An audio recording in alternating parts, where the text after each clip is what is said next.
Il n'y a pas de place pour toi à cette table, a lancé ma belle-fille en me tendant une assiette en carton, pas avec mon service en porcelaine. C'était une assiette fine, fragile, du genre qu'on achète en gros pour les goûters d'anniversaire des enfants. Elle l'a poussée vers mon torse du bout des doigts, comme si elle donnait une pièce à un mendiant dans la rue.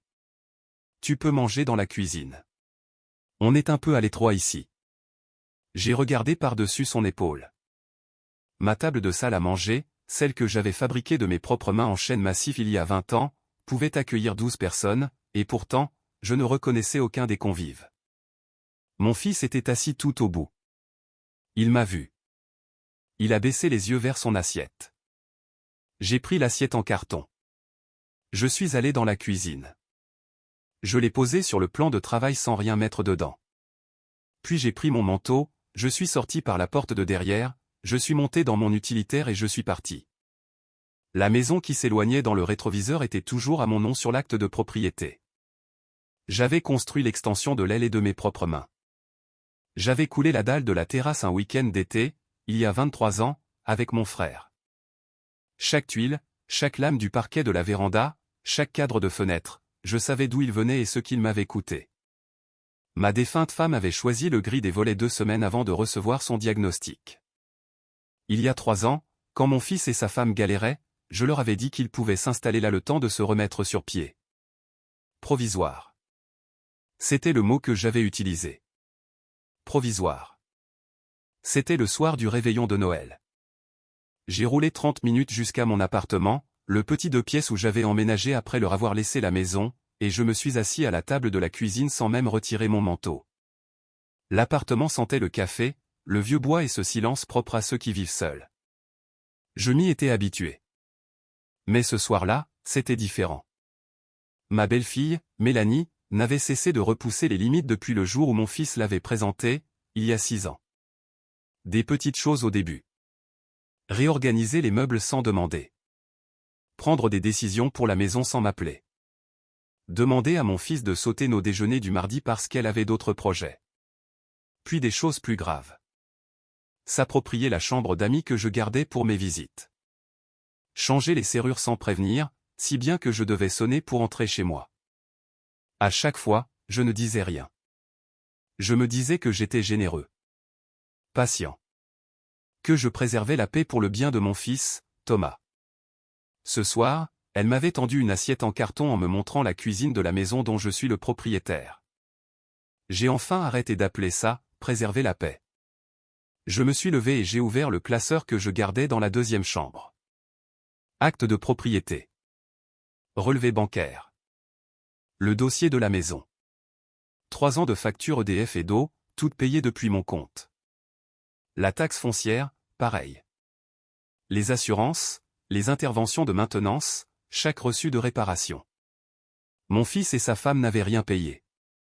Pas 1 euro. Je ne leur avais jamais demandé, mais je n'avais jamais accepté non plus de les entretenir indéfiniment.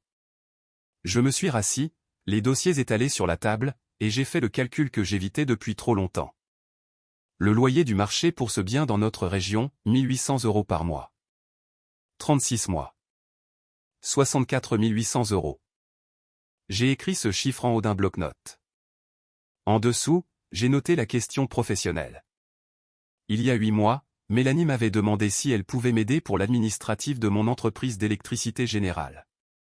J'étais débordé par 2 chantiers commerciaux et elle m'avait proposé de gérer le planning et les appels des nouveaux clients. Elle avait un BTS en gestion et semblait organisée. Je lui avais donné accès à la liste des clients et à la boîte mail de l'entreprise. Je lui faisais confiance parce que mon fils lui faisait confiance. J'ai fixé cette décision pendant un long moment dans le silence de mon appartement. Quelque chose que Daniel m'avait dit il y a 2 semaines m'est revenu à l'esprit.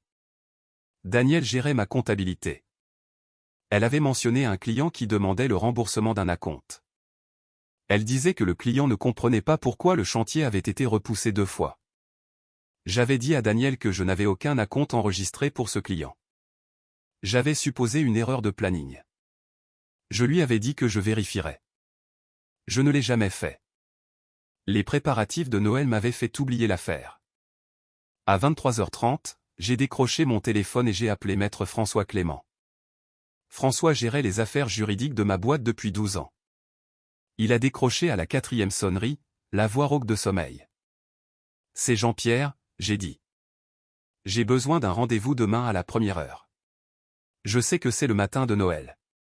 Je paierai le double. » Silence. Puis, 7h30. À mon cabinet.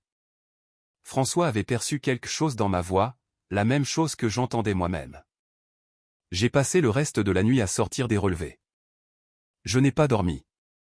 Le bureau de François sentait le cuir et le vieux café. Il avait l'air d'avoir renoncé au sommeil à peu près en même temps que moi. Il a écouté sans m'interrompre pendant que j'exposais la situation immobilière. Pas de bail. Pas de loyer versé. Propriété exclusive. 3 ans de documents. Il hochait la tête avec l'expression calme d'un homme qui en avait vu d'autres. Puis je lui ai parlé du problème d'acompte et de l'accès aux mailles de l'entreprise. Son expression a changé. « Tu lui as donné accès à la réception des clients ?» a-t-il demandé lentement. La prise de rendez-vous, oui. C'est ce que j'avais compris. Est-ce qu'elle a accès au compte bancaire de la société? Je me suis arrêté. Normalement non. Mais je lui avais donné les codes de la plateforme de facturation pour qu'elle puisse envoyer les devis. François s'est penché en avant. Jean-Pierre, avant de parler d'expulsion, je veux que tu sortes toutes les transactions de ton compte pro sur les 8 derniers mois. Ce soir. Tu peux faire ça? Je le pouvais.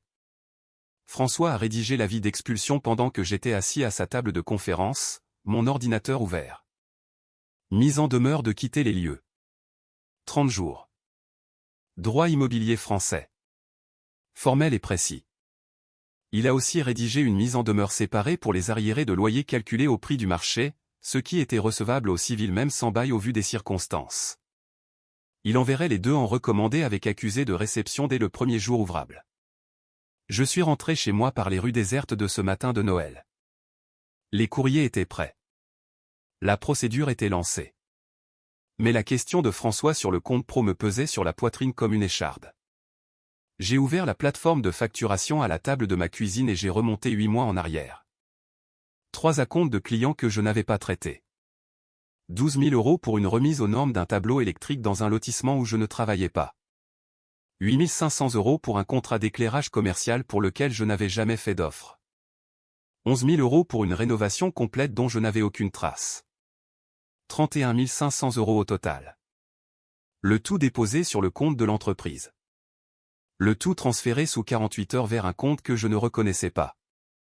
J'ai appelé Daniel à 8 heures du matin, Noël ou pas.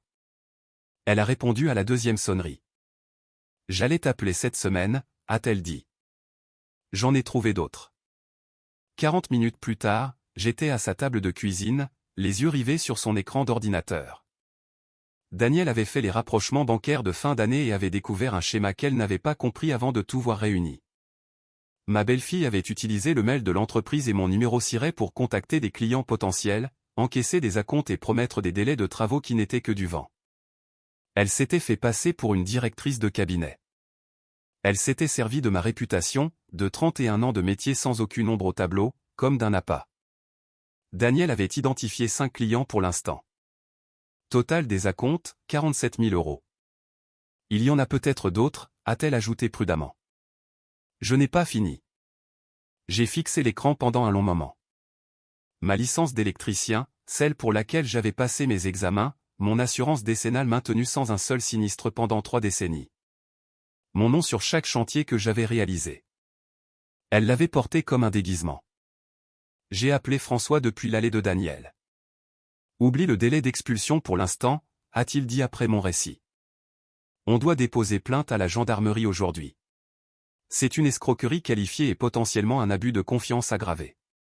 L'utilisation frauduleuse de tes habilitations professionnelles en fait un délit pénal sérieux. Jean-Pierre, ce n'est plus seulement une dispute familiale. La gendarmerie a confié l'affaire à un lieutenant nommé Michel Renard. La cinquantaine. Calme. Posé. Il a examiné les documents de Daniel avec l'attention méticuleuse de quelqu'un qui a appris à ne pas réagir avant d'avoir une vue d'ensemble. Il a photographié chaque page. Il a entré les numéros de dossier dans son système avec la même énergie qu'il aurait mise à classer des tickets de caisse. Méthodique. Imperturbable. Rigoureux. Je vais devoir contacter chaque client, a-t-il dit. Ils devront porter plainte individuellement. Ça consolidera le dossier. Combien de plaintes faut-il pour que ce soit sérieux? Il a levé les yeux. Une seule, c'est sérieux. 5, c'est une habitude. Une habitude, c'est de la délinquance en bande organisée. Cet après-midi-là, mon fils a appelé. Je m'y attendais. La notification du recommandé était partie par voie électronique et l'entête du cabinet de Maître Clément suffisait à faire passer le message. Papa. Sa voix était tendue. Contrôlé. C'est quoi, ça? Tu recevras l'avis formel demain, j'ai répondu. Vous avez 30 jours. Tu nous expulses. Il a dit ça comme s'il testait la réalité de la phrase.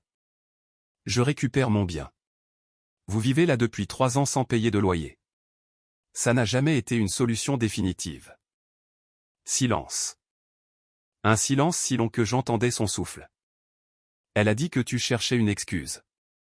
Après ce qui s'est passé hier soir, ça n'a plus rien à voir avec hier soir. Papa.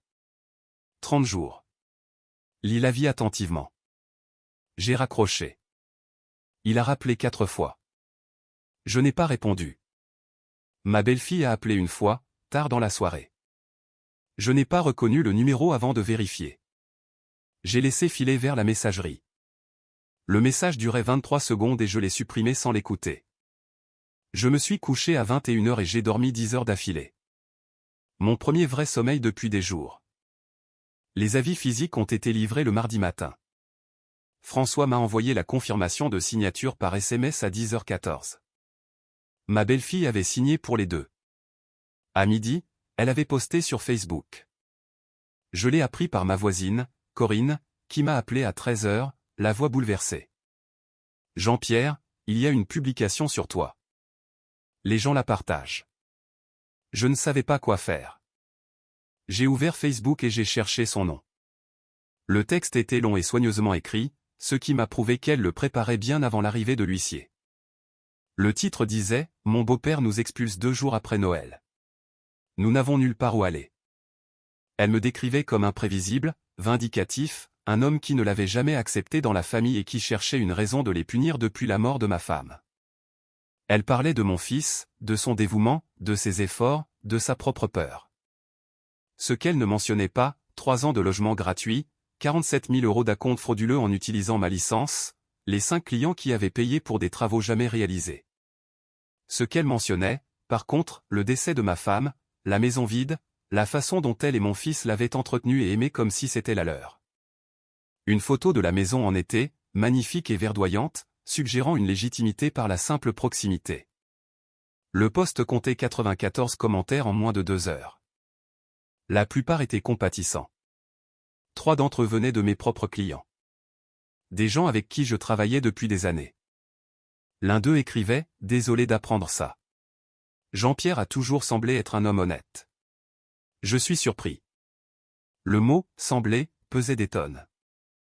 J'ai appelé François. Ne réponds pas, a-t-il dit immédiatement. Pas un mot. Ni publiquement, ni en privé. Elle cherche l'affrontement. Elle veut une capture d'écran où tu te défends pour avoir plus de munitions. Ma réputation en prend un coup en temps réel. Ta réputation survivra à la vérité. Sa version des faits ne survivra pas à l'enquête criminelle. Est-ce que tu fais confiance à la procédure? J'ai réfléchi. Je te fais confiance, toi. Alors laisse-la parler. Nous répondrons devant le tribunal. J'ai posé mon téléphone et j'ai regardé le compteur de commentaires grimper. 64, 91, 112. Mon nom était transformé en quelque chose que je ne reconnaissais pas par quelqu'un qui avait volé ceux qui me faisaient confiance. Le lendemain matin, Daniel a rappelé. Elle avait trouvé un 6e client. Il s'appelait Robert Gauthier, un proviseur à la retraite. Il avait versé 14 000 € pour l'installation d'un groupe électrogène complet que ma société était censée avoir contracté 8 mois plus tôt. On lui avait dit qu'il y avait des retards de chaîne d'approvisionnement. On lui avait répété 3 fois les mois suivants que les pièces étaient en commande. Il n'avait jamais pensé à appeler mon bureau directement parce qu'il communiquait par mail avec ma directrice de cabinet depuis le début. Il attendait patiemment depuis 8 mois. Je l'ai appelé moi-même. Monsieur Gauthier, j'ai dit, je m'appelle Jean-Pierre Brandt. Je suis le propriétaire de l'entreprise Brandt Électricité. Je n'ai aucune trace de votre contrat dans mes dossiers et je tiens à vous informer que je collabore actuellement avec les forces de l'ordre à ce sujet. Un silence à l'autre bout du fil. Puis, elle m'a dit que vous étiez en pré-retraite, qu'elle gérait les nouveaux clients. Le même script, mot pour mot. Nous nous sommes retrouvés au bureau du lieutenant Renard le lendemain matin. Robert Gauthier avait apporté une chemise cartonnée, beige, exactement de la même couleur que la mienne. Il l'a posée sur la table entre nous et nous n'avons pas eu besoin de nous expliquer quoi que ce soit. Nous comprenions tous les deux ce que nous représentions l'un pour l'autre. En une semaine, le lieutenant Renard avait contacté les 6 clients. Chacun d'eux avait porté plainte. Il a aussi identifié 2 victimes supplémentaires en croisant les comptes, un petit restaurateur qui avait versé 9 000 € pour un câblage commercial jamais effectué et un couple de retraités qui avait payé 6 000 € pour une mise aux normes jamais programmée. 8 victimes au total. Pertes cumulées, 71 000 €, toutes tracées vers des comptes liés à ma belle-fille. Un jeudi après-midi, Renard m'a appelé d'une voix neutre et professionnelle. Nous avons assez d'éléments pour un mandat d'arrêt. Je me suis assis lourdement. Quand? Demain matin. Je voulais que vous la preniez par moi.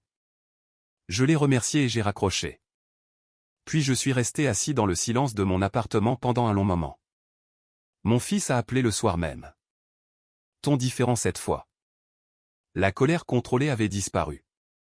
Ce qui l'avait remplacé était quelque chose de brut, quelque chose qui me rappelait sa voix à 14 ans quand il avait cassé la vitre du garage et qu'il était venu se confesser.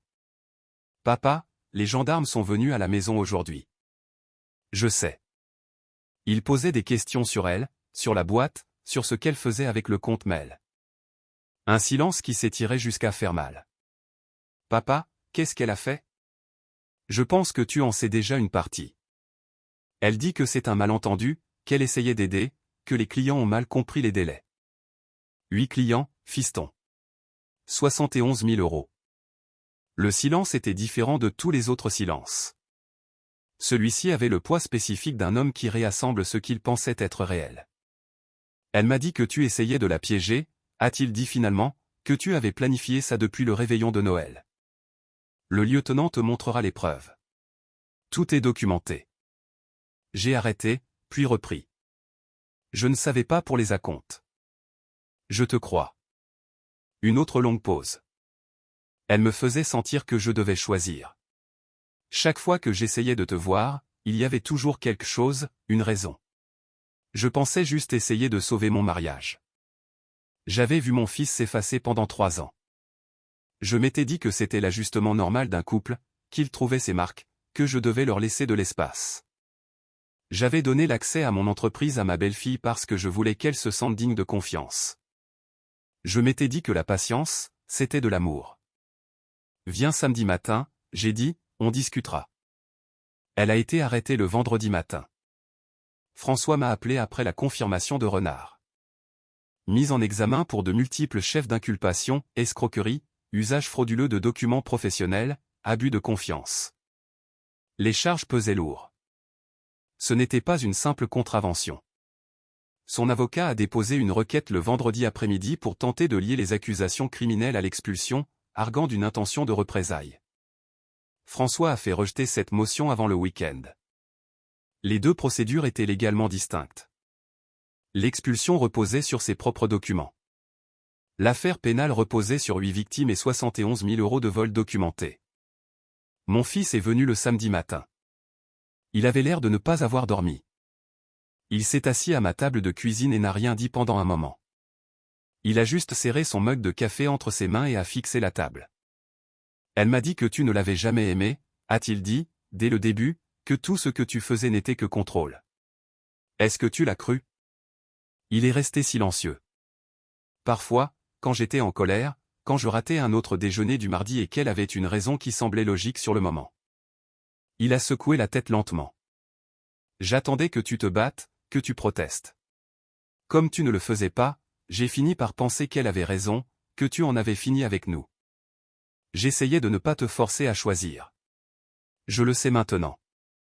J'ai resservi du café. Dehors, ce matin de janvier était gris et immobile. Qu'est-ce qui va lui arriver, a-t-il demandé. C'est au système judiciaire d'en décider. Il a hoché la tête lentement. Et la maison? Le préavis de 30 jours tient toujours à partir de la date de notification. J'ai croisé son regard. Mais, fiston, tu n'es pas obligé de partir avec elle. Tu le comprends ça. Il a levé les yeux. Si tu as besoin d'un endroit le temps de voir venir, j'ai la chambre d'amis. Sans condition. Il n'a rien dit pendant un long moment. Puis il a hoché la tête. Un petit mouvement qui valait tous les discours. 3 semaines plus tard, nous étions ensemble dans la salle du tribunal de grande instance pour l'audience d'expulsion. Ma belle-fille est arrivée avec son avocate, une femme nommée Maître Wells qui se déplaçait dans la salle avec une efficacité glaciale. Mon fils était assis à côté de moi, pas à la table de sa femme. Elle l'a cherché du regard en entrant. Quand elle l'a trouvé près de moi, quelque chose a traversé son visage, quelque chose qui n'était pas tout à fait de la surprise. La juge Catherine Marchand présidait. Elle a examiné les titres de propriété avec le calme de ceux qui ont vu 1000 variantes de ce même argument. François a présenté les faits de manière méthodique. Acte à mon nom, propriété exclusive, 22 ans. Relevés fiscaux, chaque paiement sortant de mon compte. Aucun contrat de bail, aucun historique de paiement, 3 ans d'occupation. Il n'a pas fait de commentaires inutiles. Il n'en avait pas besoin.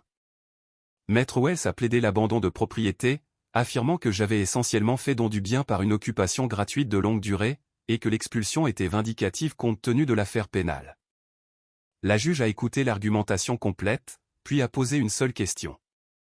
Votre cliente dispose-t-elle de documents prouvant un quelconque versement au propriétaire à un moment donné durant ces 3 années d'occupation? Wells a brassé ses papiers. La relation était comprise comme un arrangement familial. Un document? Maître? Non, madame la juge. La juge Marchand a pris une brève note. Les droits du propriétaire sont clairs. Expulsion accordée. 14 jours pour libérer les lieux. Elle a marqué une pause. Concernant le volet pénal, il suivra son propre calendrier. Ce tribunal ne fait aucun lien entre les deux procédures. Le marteau est tombé. Dans le couloir après l'audience, ma belle-fille se tenait près de la fontaine à eau avec son avocate. Elle a regardé mon fils sortir de la salle à mes côtés. Elle s'est dirigée vers lui. On doit parler. Sa voix était basse. S'il te plaît. Juste nous deux. Mon fils s'est arrêté. Il n'a pas cherché mon approbation. Il avait arrêté de faire ça depuis 3 jours. On a déjà parlé, a-t-il dit. J'ai lu les dépositions, les mets, les relevés bancaires. J'ai eu 2 semaines pour digérer tout ça. Ces clients n'étaient pas de vraies pertes. J'allais arranger ça. Tu as utilisé le nom de mon père. Sa voix restait calme, mais je sentais l'effort que cela demandait. Son numéro cirait, ses 30 ans de carrière. Tu t'en es servi pour voler des gens qui lui faisaient confiance. Et quand il l'a découvert, tu as posté ça sur Facebook pour faire de lui le méchant. Elle a changé de tactique. Voix plus douce, celle qu'elle utilisait quand elle voulait quelque chose. Je l'ai fait pour nous. On avait des dettes. Tu sais à quel point c'était dur. J'essayais de régler ça en volant un vieux couple de retraités qui avait économisé pendant 1 an pour réparer son tableau électrique. Elle n'a rien trouvé à répondre. Wells a touché doucement le bras de sa cliente. Un signal. Ne dis plus rien. Mon fils s'est tourné vers moi. On y va. Nous sommes sortis du tribunal dans le froid de février. Il s'est arrêté en haut des marches et a expiré longuement, comme s'il retenait son souffle depuis 3 ans. J'aurais dû le voir, a-t-il dit. Tu étais trop proche. Ce n'est pas une excuse. Non, j'ai acquiescé, mais c'est la vérité. Le procès pénal a eu lieu 6 semaines plus tard. Je m'attendais à ce qu'elle accepte un accord, mais elle ne l'a pas fait. Son avocat a plaidé une erreur de jugement sans intention criminelle, affirmant qu'elle pensait avoir une autorité implicite pour agir au nom de l'entreprise. Le procureur a passé une après-midi à présenter 8 dossiers, 8 clients à la barre, 8 histoires d'attente pour des travaux qui ne venaient jamais. Le jury a délibéré moins de 4 heures. Coupable sur tous les chefs d'accusation. La juge Marchand a prononcé la sentence lors d'une audience séparée, 2 semaines après le verdict. J'y ai assisté. Pas mon fils, ce que j'ai compris. Chacune des 8 victimes avait soumis une déclaration écrite. Le lieutenant Renard a lu un résumé de l'ampleur de l'affaire et de la nature délibérée du stratagème, le langage codé utilisé avec les clients, les fausses excuses de retard, le routage minutieux des acomptes pour éviter de déclencher les alertes bancaires automatiques. Ce n'était pas impulsif. Ce n'était pas un malentendu. La juge Marchand a tout examiné avant de prendre la parole. La prévenue a exploité la confiance familiale, une licence professionnelle acquise par 30 ans de travail honnête et la réputation d'un homme intègre pour escroquer 8 victimes. La préméditation n'est ici pas subtile. Le préjudice n'est pas abstrait. Elle a condamné ma belle-fille à 18 mois de prison ferme, suivi de 3 ans de mise à l'épreuve, avec obligation de remboursement intégral des 8 victimes et interdiction définitive d'exercer toute activité liée à une licence d'entrepreneur dans cet État. Quand la sentence a été lue, je n'ai rien ressenti de spectaculaire, juste une sorte de calme, comme le moment où une grosse machine finit par s'arrêter de tourner. Je suis sorti du tribunal sous le soleil de l'après-midi, j'ai trouvé un banc sur la place et je me suis assis. François m'a rejoint après un moment. Voilà, c'est fini, a-t-il dit. Au pénal comme au civil, c'est réglé. Les remboursements aux 8 clients commencent le mois prochain via le service d'insertion et de probation, sous contrôle judiciaire. Elle rate un versement, elle retourne en cellule. J'ai hoché la tête lentement. 18 mois, avec une remise de peine possible pour bonne conduite, mais la condamnation est définitive. Son casier la suivra. J'ai pensé à Robert Gauthier qui avait attendu 8 mois pour un groupe électrogène qui n'est jamais venu. Au couple de retraités qui avaient payé pour une mise aux normes avec de l'argent économisé avec soin. Au restaurateur qui avait emprunté pour son petit commerce et qui avait été floué. Ils récupéraient leur argent par mensualité. Ce n'était pas parfait, mais c'était reconnu. Qu'est-ce que je te dois, j'ai demandé. François a cité un chiffre. 14 000 € de frais juridiques entre l'expulsion et la collaboration pénale. 8 000 € de réparation dans la maison, car elle avait troué 2 murs pendant la dernière semaine d'occupation, par rage ou pour passer un message, je n'en savais rien. 22 000 € au total. 22 000 € pour empêcher quelqu'un de me prendre tout ce que j'avais bâti. François avait raison sur la perspective. Mon fils a emménagé dans la chambre d'amis 6 jours après l'expulsion. Il n'a pas apporté grand-chose. Un sac de sport le premier soir, le reste de ses affaires la semaine suivante dans son utilitaire. Il a été silencieux les premiers jours, et je lui ai laissé de l'espace. Nous prenions le café ensemble le matin avant qu'il parte au travail. Nous ne parlions pas d'elle. Nous parlions de choses ordinaires, son chantier du moment, la vieille télé que je pensais changer, si la pluie allait tenir jusqu'au week-end. La 3e semaine, il est resté tard un jeudi, et nous sommes restés à la table de la cuisine après 22 heures à discuter comme avant qu'elle ne prenne toute la place. Quand as-tu su pour la première fois, a-t-il demandé. J'ai suspecté un problème avec les dépôts avant Noël, mais je pense que je savais que quelque chose n'allait pas depuis bien plus longtemps. Pourquoi n'as-tu rien dit? J'ai réfléchi à la manière de répondre honnêtement. Parce qu'à chaque fois que je m'en approchais, je savais que tu aurais à choisir. Et je ne voulais pas être celui qui t'y obligeait. Je pensais qu'en attendant, tu finirais par voir par toi-même. J'ai marqué une pause. Je me suis trompé. Mon attente lui a juste donné plus de temps. Il est resté silencieux un instant. Elle m'a dit une fois que tu lui en voulais de m'avoir pris à toi après la mort de maman. Que toute ta générosité n'était que de la culpabilité. Est-ce que tu as cru ça? Il a levé les yeux. Non. Il s'est raclé la gorge. J'ai arrêté de le croire il y a environ 6 mois, mais je ne savais pas quoi faire de ce sentiment, alors j'ai continué. Je comprends ça mieux que tu ne le penses. Il a esquissé un petit rire fatigué. Oui, j'imagine. Nous sommes restés là encore un moment. La maison craquait autour de nous avec des bruits familiers, le chauffage qui se déclenche, le frigo, une voiture qui passe de temps en temps. Mon fils a fini son café. J'ai rendez-vous avec un avocat pour le divorce lundi matin, a-t-il dit. François peut te donner un contact si tu as besoin. J'ai déjà un nom.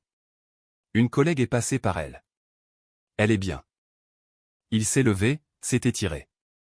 Je veux faire ça bien, proprement. Plus de bazar. C'est la bonne décision. Il a posé son mug dans l'évier, s'est arrêté sur le seuil de la cuisine. Papa, j'aimerais retravailler pour toi quand les choses se seront calmées, si tu veux bien de moi. Je l'avais fait travailler dans l'entreprise pendant ses étés de lycée. Il avait bossé 2 ans après son diplôme avant de la rencontrer, avant que tout ne prenne une autre direction. Il avait ses habilitations quelque part dans un carton. Reparle-m'en au printemps, j'ai dit. On verra où on en est. Il a hoché la tête et est allé se coucher. Je suis resté à table encore un peu. Sur le comptoir près de la fenêtre, j'avais gardé un objet depuis le réveillon, une assiette en carton, toujours plate et propre, celle que j'avais prise et jamais utilisée. Je l'avais gardée comme rappel, une trace légère du moment où j'avais eu besoin d'être assez en colère pour agir. Je l'ai prise, je l'ai pliée en 2 et je l'ai portée jusqu'à la poubelle du garage. Je l'ai laissée tomber au fond sans cérémonie.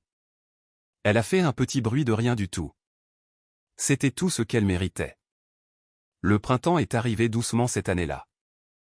Mon fils a déposé les papiers du divorce en mars. Ils n'ont pas été contestés. Elle n'avait aucun moyen de se battre de là où elle était. Le divorce a été prononcé en 60 jours. Robert Gauthier m'a appelé en avril pour me dire que le premier versement des réparations était arrivé. Il n'avait pas l'air triomphant. Il avait l'air fatigué, comme les gens quand quelque chose est fini mais ne peut pas être totalement effacé. Je lui ai dit que j'étais désolé de ce qui s'était passé, que mon nom avait été utilisé comme une arme contre lui. Ce n'est pas vous qui l'avez fait, a-t-il dit. C'est ce que j'ai donné qui a été utilisé. On ne peut pas contrôler ce que quelqu'un fait de notre confiance. J'y ai pensé longtemps après avoir raccroché. En mai, mon fils est venu au bureau un lundi matin. Vêtements de travail propres, sa vieille ceinture à outils, celle que je lui avais achetée quand il avait eu son diplôme. Il n'a rien dit de spectaculaire. Il a juste posé la ceinture sur le siège du camion et m'a regardé. Dis-moi ce qu'on a aujourd'hui, a-t-il dit. On avait une remise aux normes de tableaux à l'est de la ville et un passage de câble commercial en centre-ville. Une journée pleine, du travail honnête. Je lui ai tendu le dossier. Nous avons roulé sous le soleil du matin avec la radio en sourdine et les vitres baissées. Mon fils examinait les fiches techniques pendant que je conduisais. Un matin normal, banal, le mien. Nous parlions parfois de l'année écoulée, jamais d'un seul coup. Par morceaux, comme on trie les choses petit à petit. Il a admis qu'il savait que quelque chose clochait avec les mailles de la boîte et qu'il avait chassé la pensée parce que l'affronter signifiait affronter tout le reste. J'ai admis que j'aurais dû mettre fin à l'occupation gratuite au bout d'1 an au lieu de laisser la situation s'envenimer. Nous avons été tous les deux honnêtes sur ce que nous avions choisi de ne pas voir. Le divorce a été finalisé fin mai. Il a marqué le coup en rentrant tard, en s'asseyant sur la terrasse arrière et en buvant une bière lentement tout en regardant le jardin s'assombrir. Je l'ai laissé seul avec ça. En juin, il a commencé à chercher des appartements. Il a dit qu'il avait besoin de son propre espace pour comprendre ce qui viendrait ensuite. Je l'ai compris. Il a trouvé un petit endroit à 3 km, à emménager un samedi. On a chargé son utilitaire le matin, on a fait 3 voyages, c'était fini à midi. Debout devant son nouvel appartement dans la chaleur de l'été, il m'a regardé avec l'expression qu'il avait gamin quand il finissait quelque chose qu'il n'était pas sûr de pouvoir faire. Je passerai dîner mardi, a-t-il dit. Je cuisinerai un truc correct. Il est parti. Je suis monté dans mon camion et je suis resté là un moment avant de démarrer. La ceinture à outils était sur le siège arrière, une de rechange qu'il avait laissée par accident. Je lui rapporterai mardi. Dans la rue, un couple promenait un chien. Un voisin de maison plus loin tondait sa pelouse. Des bruits de samedi normal, une vie d'été normale qui se déroulait autour de moi sans drame ni conséquence. 47 ans d'électricité dans cette région, et pas un seul client que j'avais trompé, pas une seule promesse que j'avais rompue. Personne n'allait m'enlever ça. Personne ne l'avait fait. J'ai tourné la clé et j'ai roulé vers chez moi dans la matinée d'été, vitres baissées, radio allumée, avec rien d'autre devant moi qu'une journée ordinaire. Le genre que j'avais cessé de remarquer pendant 3 ans alors que quelqu'un essayait discrètement de me prendre tout ce que j'avais construit. Je la remarquais maintenant. Et c'était suffisant.